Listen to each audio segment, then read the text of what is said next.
சர்வதேச மாற்றுத்திறனாளிகள் தினத்தை ஒட்டி முதலமைச்சர் மு.க.ஸ்டாலின் வெளியிட்டுள்ள வாழ்த்துச் செய்தியில், மாற்றுத்திறனாளிகள் நலனில் பெரிதும் அக்கறை கொண்டுள்ள தமிழ்நாடு அரசு ஒவ்வொரு வருடமும் டிசம்பர் 3ஆம் தேதியான சர்வதேச மாற்றுத்திறனாளிகள் தினத்தன்று மாற்றுத்திறனாளிகளுக்கான சேவைகளை அங்கீகரிக்கும் வகையில் மாநில விருதுகள் வழங்கி ஊக்கப்படுத்தி வருகிறது என்று தெரிவித்துள்ளார். மாற்றுத்திறனாளிகளுக்கு சம உரிமை மற்றும் சம வாய்ப்புகள் அளித்து அவர்கள் சமுதாயத்தில் சுயமரியாதையுடன் வாழ்வதற்கு ஏற்ற அனைத்து நடவடிக்கைகளையும் திராவிட மாடல் அரசு மேற்கொண்டு வருகிறது.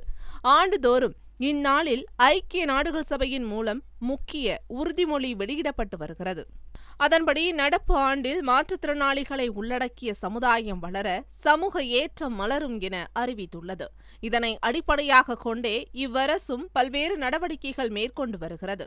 எல்லோருக்கும் எல்லாம் கிடைக்க வேண்டும் எனும் உன்னத கொள்கையின் அடிப்படையில் இல்லம் தேடி உதவி வழங்கும் வகையில் உலக வங்கியின் கடன் உதவி மூலம் செயல்படுத்தப்படும் தமிழ்நாடு உரிமைகள் திட்டம் மூலம் மாற்றுத்திறனாளிகள் பயனடைய பல்வேறு துறைகளின் சேவைகளை ஒருங்கிணைத்து மாற்றுத்திறனாளிகள் வசிக்கும் பகுதியிலேயே மறுவாழ்வு சேவைகள் அனைத்தும் கிடைக்கும் வகையில் நடவடிக்கைகள் மேற்கொள்ளப்பட்டு வருகின்றன.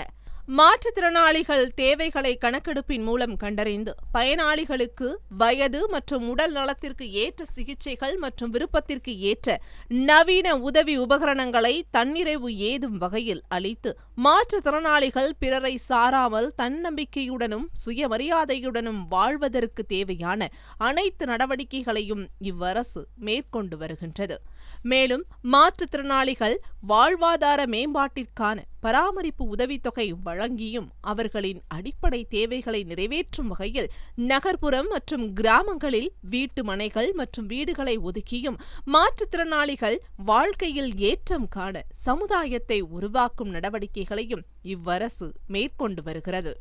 மேலும் மாநிலம் முழுவதும் உள்ள அனைத்து உள்ளாட்சி அமைப்புகளிலும் நகர்ப்புற உள்ளாட்சி அமைப்புகளிலும் மாற்றுத்திறனாளிகள் நியமன முறையில் உறுப்பினர்களாக்கும் சட்ட திருத்தம் மேற்கொள்ளப்பட்டு மக்கள் நலனுக்கான கொள்கைகளை தீர்மானித்து முடிவெடுக்கும் அதிகாரத்தையும் மாற்றுத்திறனாளிகளுக்கு பகிர்ந்தளிக்கப்பட்டுள்ளது.